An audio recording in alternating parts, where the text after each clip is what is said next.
Hello, I'm Brennan, and if you've seen any of our shorts, you may know a little bit about the situation. However, I wanted to make this video to go a bit more in depth on things and explain in greater detail.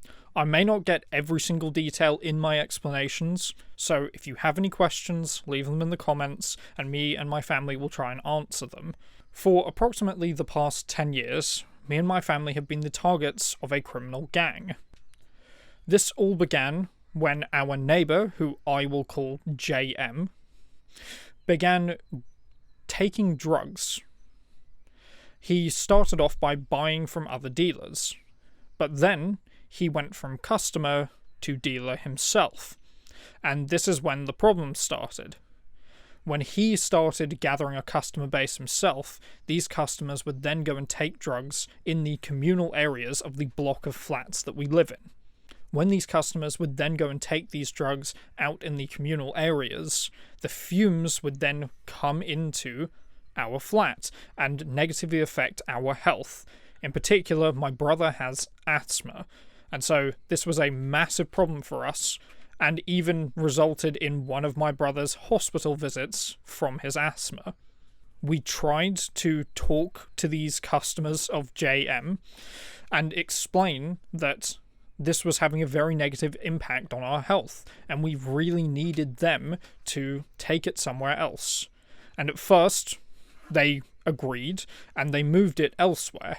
However, over time, the customers started changing, his customer base started to grow, and then they started arguing with us.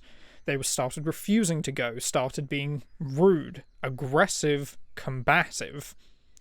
And then things changed again when they moved from smoking weed to taking harder drugs. When they began taking harder drugs, they then began to leave litter and drug paraphernalia in these communal areas. They then started getting very aggressive and threatening us. They even left soiled clothing in the stairs. This was quite a problem, and because they were being so aggressive and threatening to us, we could no longer talk this out. We didn't want to get police involved, but we felt we had no other choice. I will leave more explanations about the police corruption till the next video, where I will go in depth about the specific corruption that we have seen and how it has affected the situation as a whole. Since I will not be talking about the corruption in this video, I will go more in depth about the threats and attempts on our lives that we experienced. Early on, these threats were just verbal, not really much you can go to the police about, and when we did go to the police we didn't get much response, so things kept happening.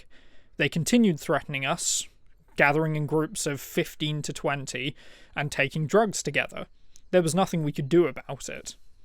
However, over time, as I mentioned, they started getting more aggressive. These threats included threatening to set their dogs on us, actually approaching us in the street on the way to school. They even pushed bugs through our letterbox. Another time, they tried to block my mother from coming to the building, trying to intimidate her from coming to her own flat. In particular, I was targeted quite heavily. One time I was taking out trash, and one of their gang members followed me up to my flat, threatening me the whole way. Another time I was chased down the street by a group of them in a car. They almost hit other drivers, as well as, obviously, me. One of the scariest incidents was being threatened with a knife. I had been to speak to 2 police officers, who were plainclothed at the time, but after coming from speaking to those 2 police officers, a group of about 15 of them all approached me. The man at the front of the group was approaching me, shouting at me, threatening, "Do you want to fight?" and pulled up his jacket and exposed a knife, and the others were following suit. Now, thankfully, I was able to run inside, get back up to my flat before anything happened.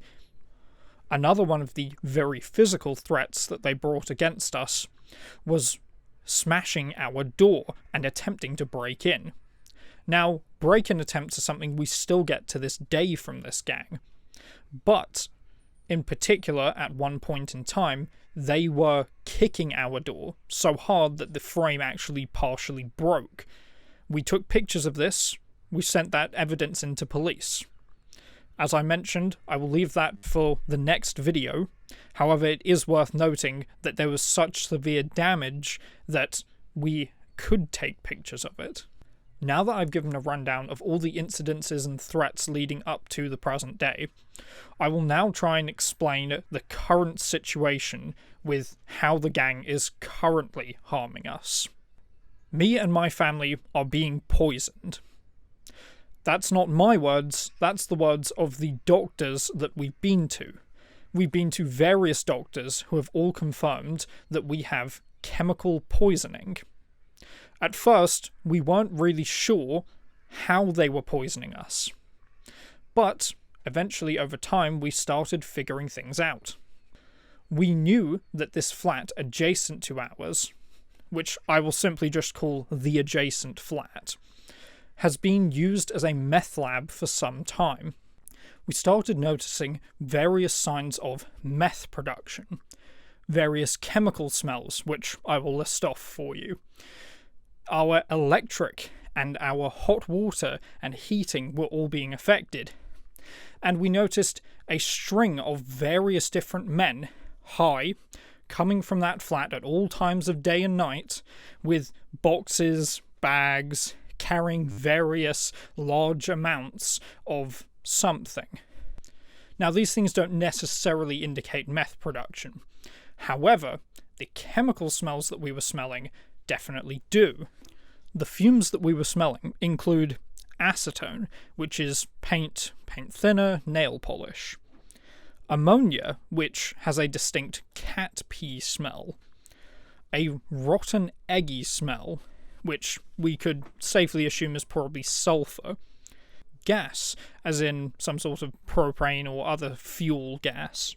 Toilet cleaner, or drain cleaner. Menthol, which we haven't smelled before. And the fume that has mostly been affecting our health is a fume that we don't know. However, it is safe to assume that it is probably meth. Now, these things alone could also potentially be excused as something other than meth production. However, I have seen these people out and about, on the estate, in the building, smoking meth out in the corridors. They're not very secretive about it. Due to us having to breathe in these chemical fumes every single day for approximately the past 6 months, we've had a range of health issues.